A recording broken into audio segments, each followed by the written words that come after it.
يعني انا حرفيا اول مرة اشوف ترند من غير ترند، او اشوف مشكلة من غير مشكلة.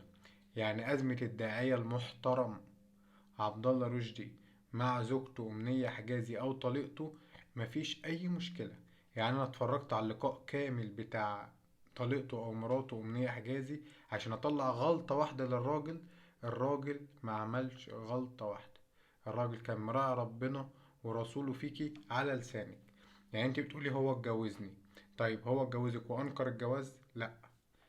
اتجوزك عرفي؟ لا، رسمي عندي مأذون. طب انا خلفت بنته، انكر البنت دي؟ لا. معترف بالبنت دي؟ ايوه. طب هو بيقول البنت دي مش بنته، ما بيصرفش عليكي؟ لا، بيصرف عليها. طب فين المشكله؟ اقول لكم انا فين المشكله. المشكله ان الشيخ عبد الله يعني غلط غلطه صغننه قد كده. فانا اسف ان انا بتدخل يعني في حاجه زي كده والله، وما اقصد حاجه.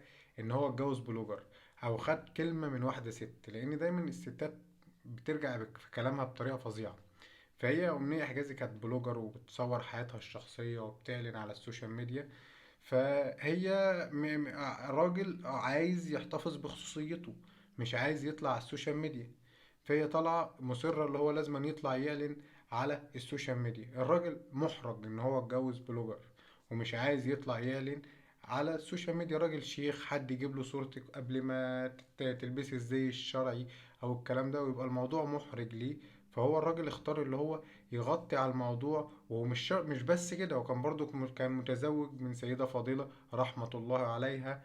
اتجوزها وعاش معاها، ولا عمره طلعها ولا عمره اتكلم عنها غير بعد وفاتها، وكان كل كلامه عنها بيدعي لها.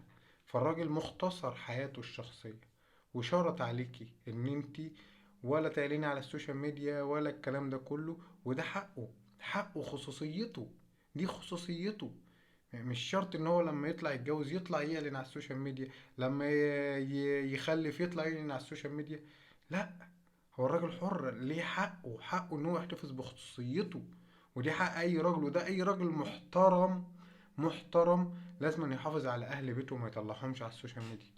فانا مش فاهم انت طلعت عملت كل البروماجندا دي ليه؟ يعني عشان تدين الراجل؟ سبحان الله، البلد كلها دنيتك. سبحان الله، عشان نتعاطف معاكي؟ بالعكس، ما تعاطفناش معاكي برضه، احنا تعاطفنا معاه والله، لانه هو كان راجل ابن اصول، ما قصرش معاكي. و يلا الحمد لله. ويعني ده كان رأيي في الموضوع. ومحدش يتجوز بلوجر يا جماعة، اديك شفتوا البلوجرات.